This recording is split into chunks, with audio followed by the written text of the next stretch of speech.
Saludos, mi nombre es Alba Avilán Díaz y voy a ser la profesora con lo que ustedes van a desarrollar la asignatura de la literatura de quinto año. Estoy sustituyendo a Marian, una muchacha joven, dinámica y muy inteligente. Espero cumplir las expectativas con ustedes y que podamos aprovechar al máximo las enseñanzas que vamos a desarrollar en esta aula virtual.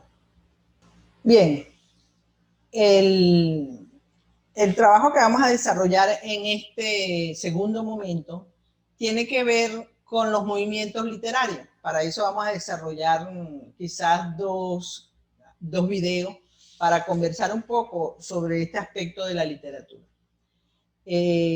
Cuando leemos un libro, cuando leemos un texto, cuando leemos una obra literaria, nuestro intelecto se pasea por el pasado, el presente y el futuro de lo que nos inspira esa lectura que estamos haciendo. Por eso esta lámina de entrada y, por supuesto, eso significa que activamos el proceso lector. Entonces, fíjense, cuando leemos una obra, y ahí vemos al lector frente a un libro, ocurren procesos secretos en nuestro interior que nos van a permitir comprender una obra y, por supuesto, eso significa que podremos hacer un mejor análisis. Lo primero que se recomienda para trabajar la literatura es que el estudiante lea, que lea los libros, que disfrute con la lectura. La guía pedagógica número 2 nos adentra en ese mundo. Ustedes vinieron trabajando en el primer momento un poco los tiempos literarios al inicio del tema que desarrolla la literatura de quinto año. Pero yo quería destacar aquí el proceso lector. Cuando leemos, nosotros extraemos un significado y lo construimos en función del texto que estemos leyendo. Pero no se construye solo, porque también hay un significado potencial en ese libro que produjo el que escribió. ¿Qué ocurre en nuestra mente? Se activan una cantidad de elementos que hay que conocer. Operaciones mentales. Yo me impresiono, analizo, evalúo. Esas operaciones mentales ocurren sin que me lo propongan, ocurren en el desarrollo intelectual de lo que voy leyendo. Además, se activan conocimientos que he recibido en mi vida normal, en mi casa, en mis años de vida, en la literatura que he aprendido desde primer grado, que me leían cuentos, desde cuarto y quinto grado, que ya los profesores y los maestros me desarrollaban cuentos dramatizados, etc. Todo el conocimiento de primer, segundo y tercer año en que veíamos análisis, todo lo que aprendieron en cuarto año con Marian sobre cómo se hace un análisis literario. Todos esos conocimientos se activan cuando estoy frente a la lectura de un libro. Las experiencias personales, la vida que he llevado. Cuando el texto me relata algo que se identifica con alguna vivencia que he tenido, eso le da mucho más significado a lo que estoy leyendo. Hoy día muchos jóvenes no quieren leer porque dicen que se aburren, pero es que si no comienza la lectura, no sabe si su experiencia, la de vida que ha tenido, le ayuda a engancharse con la lectura, a enamorarse de lo que está leyendo. Por eso, cuando lean las obras, descarten la posibilidad de que eso me va a aburrir. Hay elementos en su cerebro, en su desempeño como lector, que se van a activar. Por último, las competencias lingüísticas. Yo he venido acumulando desde primer grado conocimientos sobre el uso de la coma, el punto, el párrafo, la estructura de una oración, el sujeto, el predicado, el uso de adjetivos, de sinónimos, de antónimos, y todo eso se activa en la medida en que voy leyendo. El hecho de que todas esas operaciones están en mí para construir el significado me hacen recordar que estoy leyendo algo que un escritor, un autor hizo en un tiempo determinado y que también debo extraer lo que él me quiere decir. El autor es el escritor y él tiene un contexto, todo un contexto histórico, social, personal, que yo debo conocer, Por eso, cuando leo, sé que el paso que sigue es que tengo que hacer análisis. Entonces, hay una integración entre lector, texto, escritor. Ya lo veían en cuarto año y en tercer año con el proceso de la comunicación. Ahí vemos un emisor, un receptor, un emisor escondido tras el libro. Y todo eso, cuando entra en juego, es lo que se llama el proceso lector. Es lo que tiene que ver con la comprensión lectora. La suma de ese proceso más el producto que genera en mí el haber leído una obra es lo que me permite decir, yo comprendí, manejo el proceso lector, yo tengo comprensión lectora, a mí me gusta leer. Por eso nosotros vamos a trabajar ahora los movimientos literarios en Hispanoamérica. Ya ustedes, vamos a destacar figuras como Andrés Bello, Jorge Isaac, que lo vamos a dejar para el próximo video y la próxima guía pedagógica, Pérez Bonalde, Rubén Darío, como representantes de algunos movimientos. Porque la literatura, al igual que el arte, se siente influenciada por los acontecimientos y la historia que ocurre a su alrededor. Y entonces los escritores recogen en su obra el sentir de las épocas. Por eso las obras se van agrupando según autores, movimientos, situaciones, ocurrencias, circunstancias que hacen que las obras se agrupen, se unan en un movimiento literario. Nosotros vamos a ver en este trabajo, bueno, ustedes vieron ya en el primer momento de la literatura con Marianne, se supone que trabajaron ya algunas épocas, hablaron de las obras de caballería, hablaron de la lírica en sus inicios. Nosotros nos vamos a concentrar ahora en tres movimientos literarios fundamentales: el neoclasicismo, el romanticismo y el modernismo. Entre la guía pedagógica 2 y la guía pedagógica 3 vamos a ir desarrollando este temario. Aquí vemos en la lámina palabras clave o imágenes que van a permitir a ustedes sincronizar un poco qué es eso de neoclasicismo. La idea fuerza en ese momento era libertad y progreso. Y hay muchos autores, José Joaquín Olmedo, Andrés Bello. Nosotros nos vamos a concentrar en Andrés Bello. Ese movimiento surge en el siglo XVIII, que se conoció como el siglo de las luces. Hay que leer un poco la historia de ese momento. Luego vamos a hablar del romanticismo, que la idea fuerza es el sentimiento nacionalista.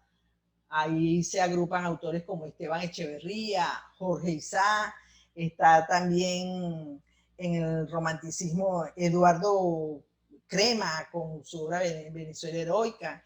Bueno, en ese movimiento del romanticismo ocurre en el siglo XIX y la contraste con el neoclasicismo es que aquí se le da mucho peso a la subjetividad. Si el neoclasicismo era objetividad, ahora vamos a hablar de subjetividad. Y vamos a cerrar un poco con el modernismo, autonomía literaria. Ahí tenemos muchos autores. Está José Martí, Rubén Darío, pero vamos a detenernos un poco en Rubén Darío, que ocurre a finales del siglo XIX. Veamos entonces el neoclasicismo. La palabra se deriva del prefijo neo, que quiere decir nuevo, y clasicismo, que viene de lo clásico. Entonces se desarrolla en el siglo XVIII, es una vuelta a lo clásico, a lo greco-latino, en contraste con el barroco. En la historia del arte vemos nosotros, sobre todo en el arte, las obras, las iglesias barrocas, la vemos como muy recargada de elementos pictóricos, que entonces surge este movimiento como en contraste a esos excesos y surge el neoclasicismo. Busca imitar la serenidad en contraste con aquella recargo del barroco, el equilibrio y la mesura que era propio del clasicismo. Las características, aquí mencionamos tres, cuando ustedes indaguen, porque recuerden que estos videos no es que aquí está la sabiduría total, son abrebocas que le van a permitir a ustedes indagar en su investigación, en la lectura que hacen de libros, en la búsqueda de los motores que buscan en internet, van a conseguir muchas más información. La característica del neoclasicismo es la rigurosidad de la disciplina por encima de la espontaneidad de la creación, la norma en contraste con la libertad, el predominio de la razón y no de los sentimientos, y la razón pesa sobre la imaginación. Entonces, una de las obras que nosotros vamos a estudiar en el neoclasicismo tiene que ver con la silva, la agricultura de la zona tórrida, de Andrés Bello. Y ese es un poema que comienza diciendo: salve fecunda zona que al sol enamorado circunscribe. Entonces, fíjense, nada más que esa poesía de Bello comience con la palabra salve, una palabra latina que usaba mucho Virgilio y Horacio, ya nos va identificando un poco el poema. Y la metáfora que está allí, salve fecunda zona, se refiere a un lugar geográfico que el sol enamorado circunscribe, y entonces nos imaginamos esas clases que nos daban donde la tierra gira alrededor del sol, que al sol enamorado circunscribes. Entonces vemos cómo las clases y los temas que hemos desarrollado en otros tópicos se van haciendo identidad en esto. Entonces el neoclasicismo es la tendencia a la imitación de lo clásico, es el predominio de la razón sobre el corazón, y una cuestión muy importante, que la intención es didáctica moralizante. Las fábulas son muy propios de este movimiento, porque todas ellas terminan en una enseñanza o en una moraleja que tiene una enseñanza y una didáctica. Además del neoclasicismo, bueno, nos vamos a pasar luego al romanticismo. En la primera mitad del siglo XIX, si el neoclasicismo surgió en contraste al barroquismo, ahora el romanticismo va a surgir en contraste al neoclasicismo. Aquí va a predominar el sentimiento. En el neoclasicismo predominaba la razón y la norma. Ahora no, ahora va a ser el sentimiento y la imaginación. Se le da mayor peso a los valores éticos y religiosos. Se menciona a Dios muchas veces en las obras y en los poemas. En él predomina la subjetividad y se le da mucha fuerza a los sentimientos. De ahí viene que hoy día, cuando alguien está muy enamorado, le dicen: tú eres muy romántico. Esa sensación es propia del romanticismo, porque nos identifica un poco con las características de este movimiento literario, que van a ser la conciencia del yo como una entidad autónoma, o sea, tiene mucho peso mis sentimientos, mi interioridad, mi subjetividad. Se privilegia el genio creador, hay supremacía del sentimiento, por supuesto. Entonces hay una tendencia nacionalista. En la guía pedagógica 2, que vamos a trabajar en el romanticismo, vamos a trabajar a Juan Antonio Pérez Bonalde con Vuelta a la Patria, van ustedes a ver la cantidad de expresiones nacionalistas. Es que el mismo título, Vuelta a la Patria, es el autor que se fue y vuelve y empieza a revivir en su interior todos esos sentimientos que tienen que ver cuando se acerca a su tierra natal. Hay la creatividad frente a la imitación. Recuerden que la imitación era propia del neoclasicismo. Y luego nos vamos a adentrar un poco en el modernismo. El modernismo surge a finales del siglo XIX y principios del XX. En América, sobre todo, se identifica el modernismo con Rubén Darío. Él es como el maestro, el principal de lo que tiene que ver con la inspiración de lo modernista. Las características son amplia libertad creadora, un sentido aristocrático del arte. Y en la guía pedagógica que les adjunté o les subí como recurso el cuento La canción de oro de Rubén Darío, cuando estén leyendo, van a ver cómo esta característica, sentido aristocrático del arte, está presente en ese poema. La forma en que describe, la forma en que presenta los elementos que él quiere resaltar en ese cuento, hay mucha fineza, mucho detalle respecto a la aristocracia. Justo por los temas exquisitos y exóticos, lo vamos a ver también en ese cuento. Y la renovación de la versificación. O sea, empieza... una de las obras más importantes de Rubén Darío es Azul, y en Azul hay muchos poemas y cuentos que vamos a ir conociendo en este movimiento literario. Entonces, Andrés Bello en el neoclasicismo. De él vamos a trabajar Silva la agricultura de la zona tórrida. Y fíjense cómo ese título, Silva la agricultura de la zona tórrida, ya nos dice mucho respecto al tema y respecto al argumento de ese poema.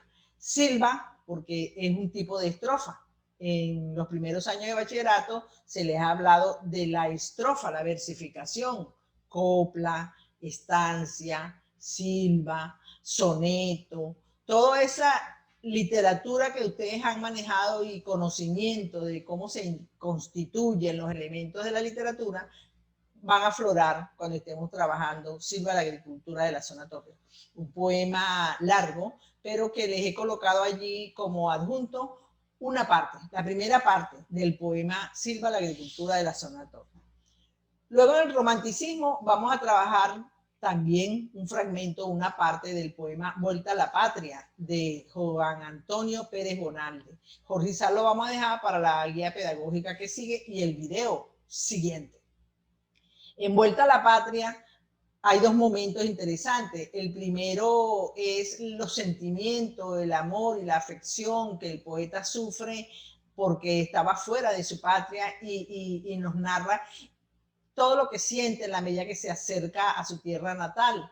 Y vaya, si tiene sentido que lo estudiemos en estos tiempos de pandemia y de emigración de nuestros familiares y amigos, porque nos imaginamos, ojalá ustedes se lo imaginen también cuando lo estén leyendo, lo que sentirían todos esos familiares y amigos en la medida que se van acercando de regreso a Venezuela. Entonces, Vuelta a la Patria es un poema del romanticismo escrito por Juan Antonio Pérez Bonalde que vamos a trabajar. Y ya en el material que está subido en el aula virtual lo van a poder leer en parte. Y si quedan enganchados y enamorados de la lectura, pues ustedes acceden a los buscadores y consiguen el poema completo.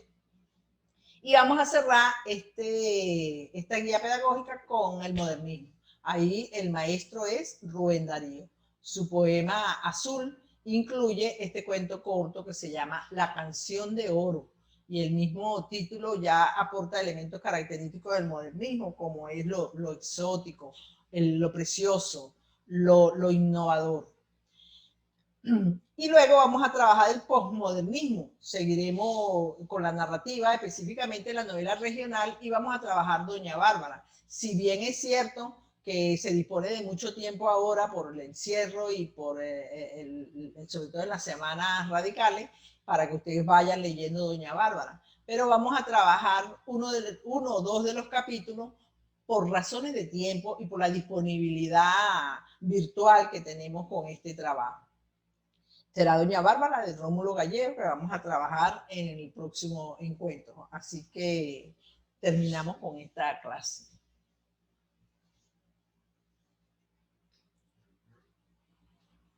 Bien, jóvenes, entonces con el desarrollo de este temario, muy en iconografías, en imágenes, en secuencia, en una apretada síntesis, vimos el desarrollo que se va a complementar con la guía pedagógica y con la investigación que ustedes hagan paralelamente sobre este temario.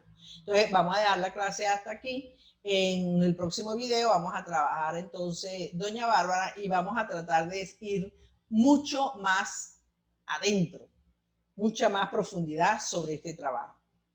Buenas tardes.